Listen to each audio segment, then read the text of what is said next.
Boom, we are here. We are back with the new show in LA. I told you guys I would be back every single week, and I am back again. New week, new show in LA.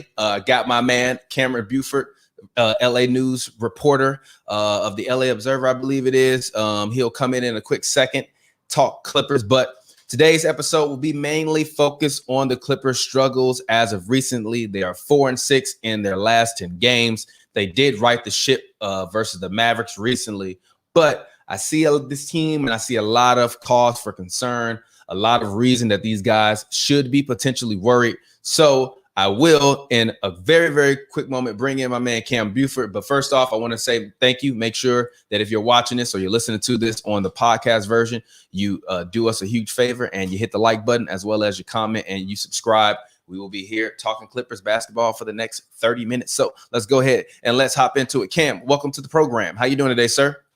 Hey, how you doing, man? How you feeling? Well. I'm doing well, man. Can you hear me? Yeah. I can hear you. Is this mic on? Is this mic? I'm doing well. Oh, yeah. I'm doing well, man. Thanks for having me. No problem. Anytime. Thank you for coming through. Cam also is a member of the HNB Media team. Make sure you go and you check out his San Diego's Chargers content on youtube.com/HNB Media TV. We still waiting on that Voice of the Fans podcast from Cam. When is that coming to the when is that coming? We waiting. The podcast cracks every Wednesday, man. You can find it at iHeartRadio, Spotify, Tuned In, Apple Podcasts, Google Podcasts. But I need, when we get it together, it's going to be live on HNB Media. So we need to sit down, kind of connect and link and talk about that over your strawberry latte coffee from Starbucks.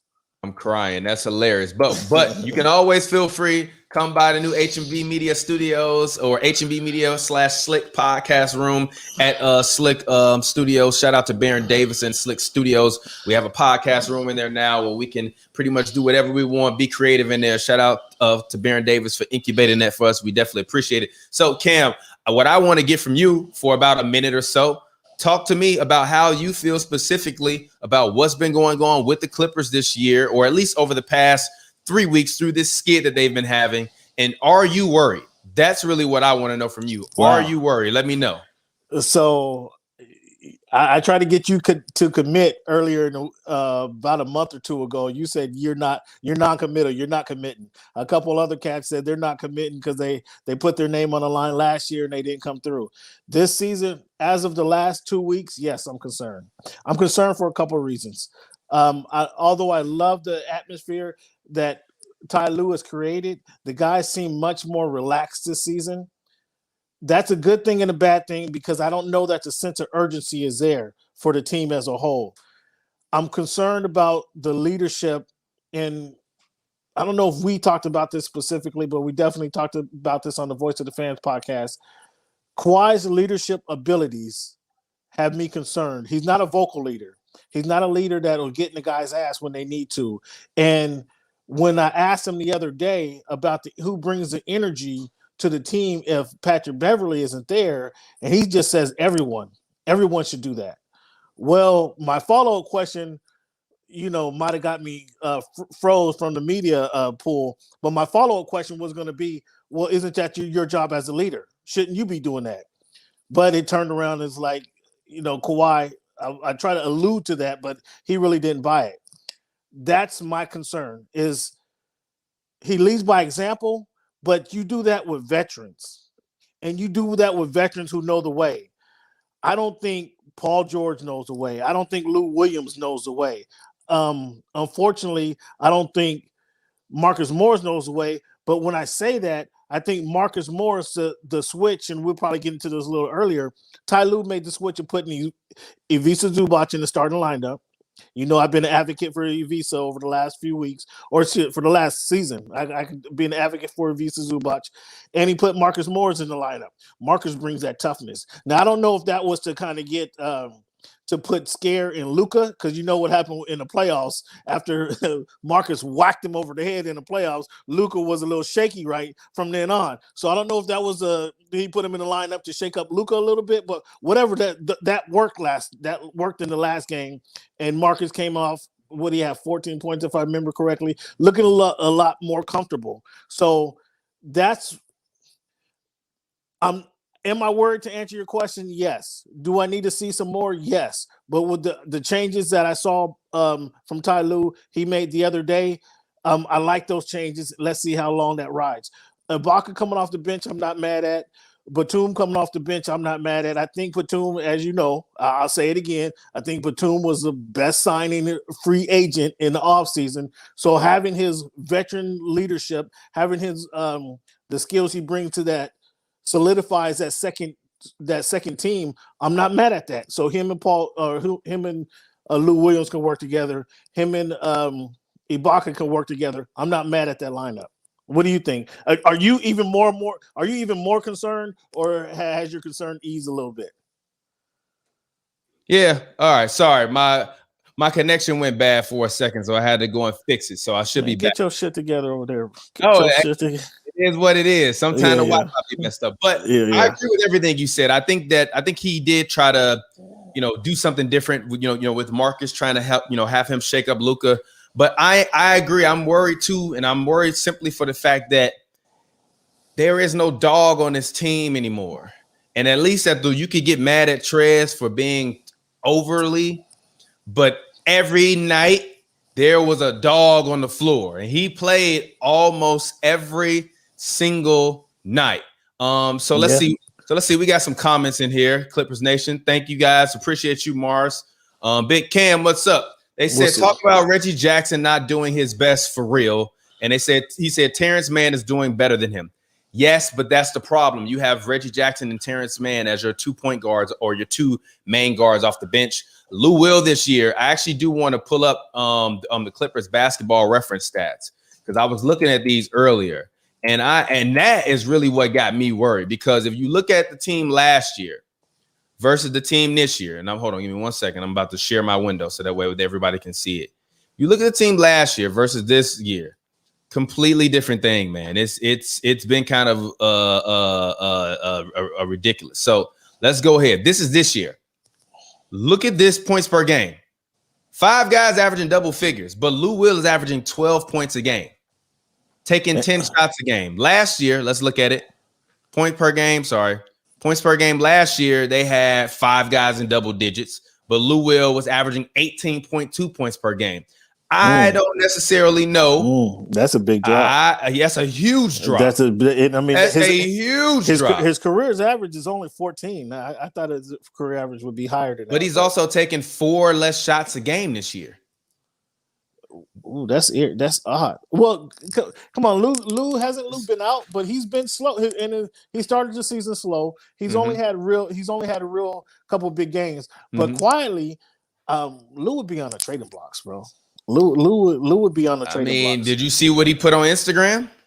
No, I didn't actually. He put on Instagram. Somebody was like, "Hey, Lou Will trade rooms." He said the Clippers are my last stop. Oh, I did see that. I did see that. So, what do you think about that? Do you think that? Do you believe him, or do you think he's just talking trash? I think he's talking trash, man. We send it and we package him, and I think I did the trade block. What's the trade machine? Him and Kagabelli. Yeah. He and Fee, we can get Rondo. For him and Fee, we can get Rondo. And Rondo isn't. I mean, Rondo he can go and retire and right. He's back home. He can enjoy them. He can enjoy them wings now. He's not going to be mad at that. Now you try to trade him to Orlando, Toronto, or to Milwaukee, to Minnesota. He probably not going to be happy with that. I mean, Milwaukee he might be, because he said he want to win a championship. I don't think he's going to win a championship as a Los Angeles Clipper, personally. Well, I don't think he's going to win in Milwaukee either. But I'm thinking, I think if you send him home to Atlanta, I mean, he can't really be mad at that. He finished off at home. He gets a chance to play for the hometown Hawks a little bit. Play with Trey. Yeah, so I don't think he could be mad at that. However, I think you can get Rondo. What is Rondo doing in Atlanta? I don't think he's getting much time at all, is he? No, he's not getting much time. But honestly, he hasn't been getting much time because he's been injured and in and out of the lineup. So come on, 3.9, 3.5 assists. I mean, he's looking for a way out.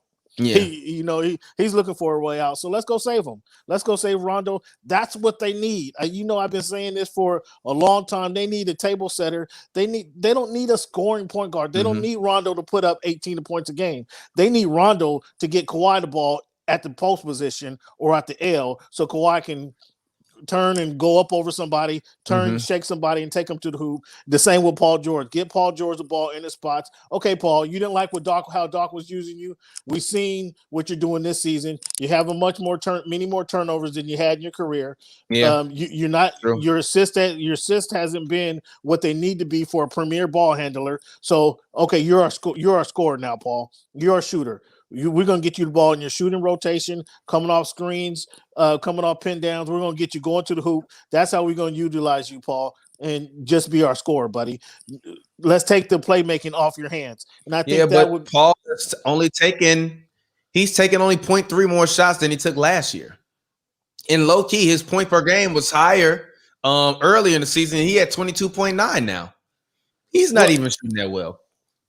Again, does he have too much on his plate? The reason I'll just back up to last season, I've been saying they need a point guard. Lou Williams can get Paul George and Kawhi Leonard the ball in their shooting position. Paul George can get Lou Williams and Kawhi Leonard in the ball in their shooting position. Kawhi Leonard could do the same. He can get these guys the ball in their shooting position, but is that what they're best at? Is that what he's best at? No, it's not. All three of them, that's not their forte, if you will. Yeah. They need somebody to help them get easier shots. I mean, that's the best way I can say, the most simplest way I can say it. They need somebody to help them get easy buckets. Right now, I think the guys work too hard for their buckets. If the jumpers aren't falling, the ball moving offense that they're using, if those jumpers aren't falling, they're in trouble. And when those jumpers don't fall, they have a Miles Leonard dealt to OKC after his marks. So they sent Miles Leonard to OKC. Yeah, that is hilarious. That is hilarious. That is hilarious. Yeah. Well, yeah, that's funny. Back to what I was saying. They need a table setter. They need a guy to help them get easy shots, and that's what I don't think they have. That's what I don't think is going on. So we'll see. We'll see if they fix that up. Now, what do you think? How did you like? I really liked the move of adding Marcus Morris to the lineup. Again, I don't know if this is just for the Dallas situation. I'd like to see it go further. I'd like to see this into the next couple of weeks because they have the Hawks. Who did they got? They got the Hawks and somebody else. A little warm up game later next week before they get some tough matches. They have the Hawks. They have the Hornets. They have the Hornets, who are not an easy matchup. They're gonna lose to the Hornets. They're going to lose to the Hornets, beat the Hawks. They're going to lose to the Spurs. They're going to beat the Spurs the next time they got a back-to-back. Yeah. Yeah. And then I think they'll beat the 76ers when they play them because I think that they got to beat them for just pure, bragging rights with Doc. Well, they better hope Embiid ain't back. As much as I like Ivica Zubac, they better hope Embiid ain't back because Embiid's gonna come ready to play. But yeah, that'll be an emotional game. I wonder what Ty's emotions will be like, and that's hopefully something I can ask them then. What is your emotions going to be like when you do play? When you go to Philadelphia, actually, and see your boss. So you got the Spurs beating them, huh? Well, no. The Clippers are. I'm sorry. The 76ers are coming to LA. Oh, is it? I'm looking at it. Yeah, the Clippers play. Okay. The Clippers play the 76ers in LA on March 27th. Then the Bucks on March 29th. Then the Magic on March 30th. Then the Nuggets on April 1st. Then the Lakers on April 4th. The Clippers have a crazy 8-game homestand. Yeah, 9 games actually. Yeah, they play everybody. I cannot wait for those games. Me and Pappy definitely gonna be arguing about who gonna take those games. Right. Although I am doing this Lakers game this year because I let Pappy do the Lakers game. But you got two. All of them. There's 2 Laker games. There's one at the end of the season. Yeah, he gonna do the one at the end of the season because I didn't get to do the one last year, and I've never seen LeBron play in person. Oh wow. LeBron is the only LeBron. And I think Harden at this point are the only 2 players that I've never seen play in person. Really? You didn't see Harden in the NBA? No. With Houston no, because I will let Pavi go to the games because Pavi loves the Rockets. The first time I seen LeBron play in person, I bought a ticket for they played his first year with the Heat. They played the Lakers. The Lakers really weren't good. They had it was a Kobe LeBron matchup, obviously Sunday. Yeah, but LeBron and D Wade Oh my goodness. Yeah. That first year it was the first year in Miami. Although they went ahead and lost in that championship year, their defense was exquisite, man. That's when LeBron was really playing D. He was playing Yeah, pass. yeah. He was playing passing That's when he lanes. was squad up on you, and Yeah, you yeah, could either get your ass ripped up or yeah, you throw the wrong pass. That's a yeah. down They the, you know what I they're mean? going the other way. Yeah, Yeah, that was it was it was pretty impressive. I mean, seeing LeBron is pretty impressive. I mean, you just realize how big he is in person when you actually yeah. see how big he is in person, Uh-huh. and then you see how nimble he is on the court. But we're not Hmm. talking about the Lakers. We're Yeah, not yeah, talking yeah, about the yeah, yeah, Lakers yeah. right now. Yeah, but Um, also that move for OKC trading for Myers Leonard is actually crazy because Myers Leonard just bought a $7 million house in Miami. But it's also funny as well because he was expecting a big contract this season. But it's also funny as well because Ariza was a guy that is on the trade market that a lot of people thought was going to wind up going to the Lakers or to a team in the West. So him being off the board and going to a team in the East is perfect for a team like the Clippers because you don't have to worry about him potentially being a thorn in your side. Because I think a lot of people have been waiting on him to kind of free up because some team wants to use him as like a 6th or 7th man. And I think he's a guy that I could randomly see giving Kawhi or PG some trouble in the game for some reason. You're like, why are you letting Trevor Ariza give you some trouble in 2021? So that's an interesting trade. But I think the Clippers, I still think they need to make a trade, but it kind of is what it is. Let's actually talk about some adjustments. What adjustments do you think Ty Lue needs to make? Personally, I think Ty Lue, I like the adjustment of Marcus Morris starting, but I don't think it's going to be good enough. I don't understand why they just don't play Zubac and Ibaka. Like Kawhi then has to play out of position because whoever is playing at the 4 can't really guard the other team's 4 that well. So he winds up having to cover the 4. If you just put Zubac and Ibaka on the floor to start the game, stagger Zubac's minutes with the bench more, then that's fine. Like you can even just fucking leave Zubac in damn near the whole first quarter or you know what I mean, and stagger him with Lou so that way they can run the pick and roll. I just don't understand why Ivica Zubac, a guy who I thought had baby Marc Gasol potential, and I would see him in practice last year shooting threes and trying mid-range jumpers and stuff. Why instead of trying to extend his range and extend his game and grow and develop his game, you bench him and then give him bench minutes when he has essentially been a starter for 2 years, and he hasn't played badly to me. He hasn't been well coached over the past couple years. I'm with you. Well, so that's just my personal opinion. What do you think? I don't think he's been given the legitimate opportunities. Yes. It's easy to see that, okay, we got the big, jolly, happy-go-lucky kid over here. You know who he reminds me of? Maria Vadiva for the Sparks. He kind of, sort of, yeah. Not as good on offense, but Maria Vadiva, where me and Pavi been saying for a couple years, they need to get Candace out of here so Maria can do her thing. But then even last year, she got benched in the playoffs, didn't she? Or Maria, she didn't play that much. So yeah, I think I think he's been overlooked. I think I'm a Ivica Zubac fan. I said to you the other day, we were talking, and you're putting these trades together and trying to get him out of here. You're saying he's the one who you can probably get the most value for, which makes sense. But I think quietly I don't understand what Magic didn't see in the kid. I don't why he traded him for a bag of peanuts. What he saw was the potential to get LeBron. I mean, how is Zubac in the way there? Because Zoo was up for a contract. Oh, he was up for it. That's right. So they would have had to pay him, which he probably would have only got like $20 million. But that's $20 million in cap when you're trying to get LeBron, 80, and Kawhi in your future plans. So it's kind of like whatever. And also, didn't they trade him for like some picks or something? They didn't trade. They traded him for Muscala. Who then they turned around and traded and sent to Detroit or Houston, one of the two. Detroit or Houston, I can't remember exactly where. But yeah, it was not much because Muscala wasn't even playing. He wasn't even in rotation for the Clippers. Yeah. But nonetheless, I think they're overlooking Zubac, and I think it's easy to overlook Zubac. So I was going to mention maybe they were starting Ibaka at the 5, saying and that was okay. We traded you. We know you're a veteran player. Yeah. We out of reverence. They were starting him out of reverence. Now they made that trade. Ibaka coming off the bench. I want, like I said, I want to see how this trade looks moving down the line, or how that particular move looks moving down the line when they play the Hornets, when they play the Hawks, when they play the Spurs. I mean, because the Spurs, by the way, did they get rid of your boy yet, Aldridge? Did you? Oh yes.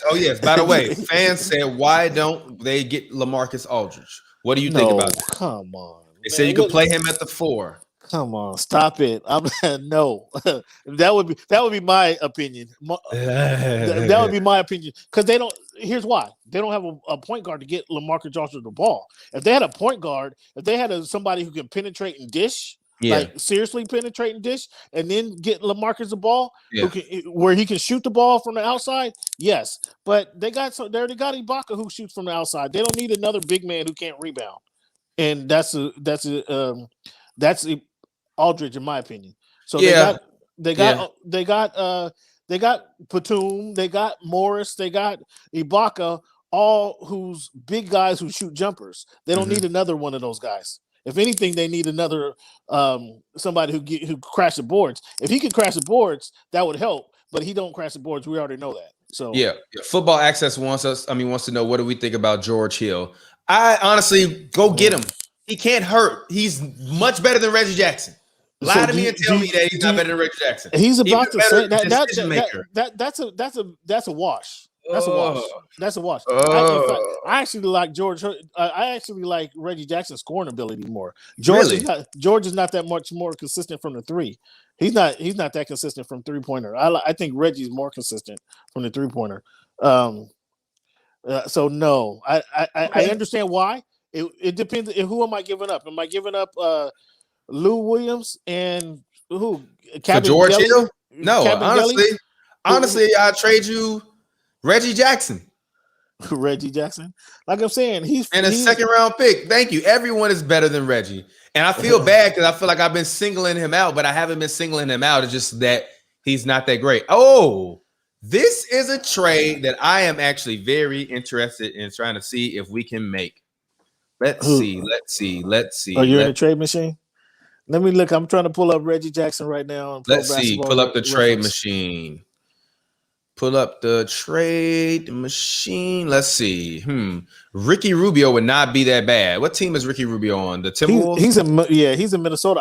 I said Ricky Rubio 2 years ago. They need a pass first point guard. He's the exact clone of the point guard. If I can't get a Rondo, I go to Rubio. Let's see. Who's not a pass first point guard. You don't need a pass first point guard. I mean, you don't need a scoring point guard. You need somebody who's pass first mentality. All they're going to do is bring it up court, because you got Kawhi, you got Paul George to do your scoring for you. If you end up keeping Lou Williams, that's another scorer you have for you. But everybody else can get buckets for you, from Marcus Morris to Ibaka to Zubac. Get them the ball in the right place. I like how Zubac has even gotten stronger down low this season. He's getting more dunks. All right, cool. So I got the trade machine up right here.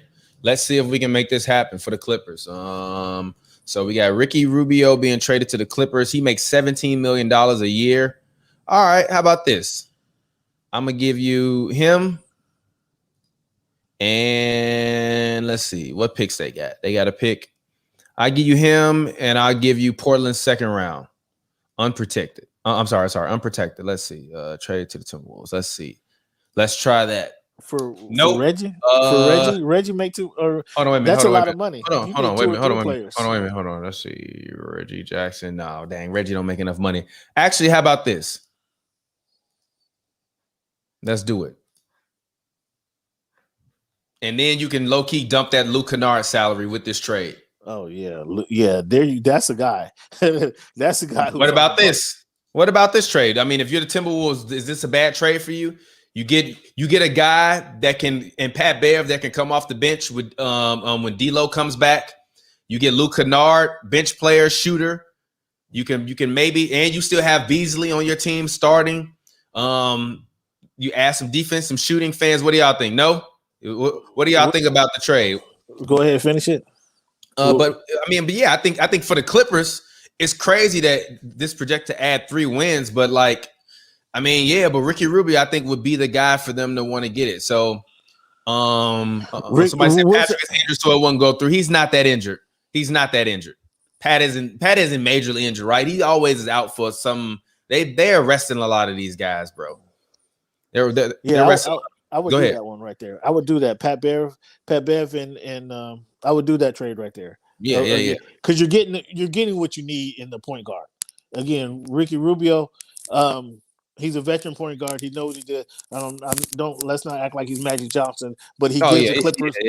He gives the Clippers what they need, and a ball handler who can get these guys the ball in their shooting rotation, and kind of a table setter. And then quietly, he's not bad on the shooting. His shooting has improved over the years, as you might expect. Mm-hmm. So my question to you, and I guess kind of one of my last questions to you before we get ready to get out of here, is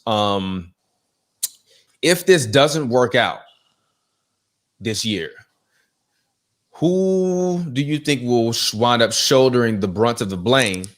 And if they do shoulder the brunt of the blame, do you think that one of them is gone? Paul or Kawhi? Yeah. I don't because Kawhi's contract ends at the end of the season. I don't expect Kawhi to leave. I don't win or lose. I don't expect him to leave. He went the long route to get here. He shunned the Spurs, obviously. Like I said, he kind of the Lakers up. He stood the Lakers up. He kind of gave the Raptors a cold shoulder after winning, like they did. They opened up the country to him. Yeah. So he did a lot to get here. For him to leave, again, going to where? Where's he going to go? To the Lakers? Where's he going to go to the Nets? To the Knicks? Where's he going to go? Now he becomes a mercenary. Now he becomes a guy who's just searching for championships. Where he had a good situation that he left initially in San Antonio. Like, obviously. Not really. We see what the Spurs are without him. I think he was kind of on a hardened path. What do you mean? What do you mean without him? He's a superstar now. They groomed him to be kind of the guy to take over, to be the next guy in transition. Yeah, but he don't want to play under the thumb of Pop. Okay. You see what they are without him, though. But that was a good situation. What I'm saying, they groomed him to be the Spurs. Yeah. To be this generation of the Spurs. Maybe that was the problem. Well, I mean, whatever it is, if he didn't want to be there, he didn't like the culture. He didn't like the medical because they they definitely were. He thought they were there were reports that he thought that they mismanaged his injury. Yeah, and then he didn't. It came down to the guy saying, the veterans were saying, well, that's not injury isn't so bad.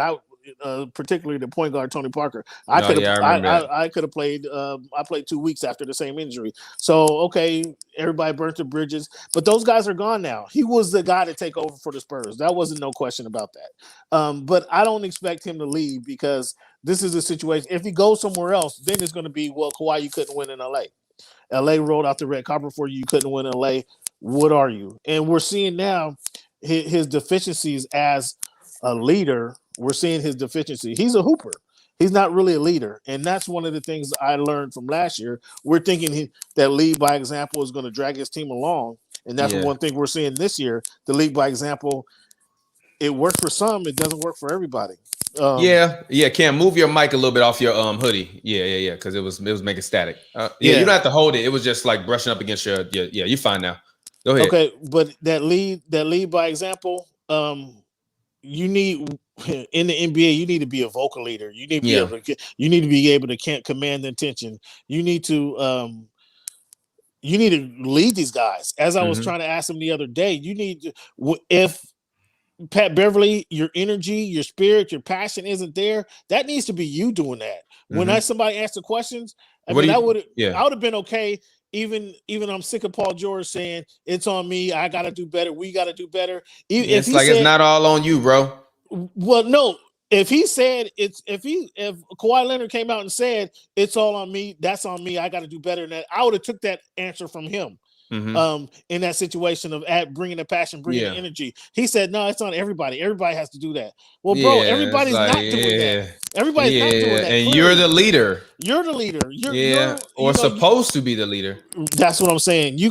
That's supposed to be your job. Yeah, your thing brushing up against your thing again. That's supposed to be your job. So I was a little disappointed in that. So I don't expect him to leave because I think it would be a bad look on him. I mean, that's what I think.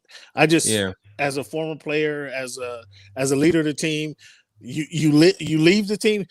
You make sure that they traded all these guys to get you what you wanted in Paul George. Then it doesn't work out. You just burst in 2 years. Nah, I think these guys got to stick and stay and make it work. And I think they can. I think they're good enough to make it work.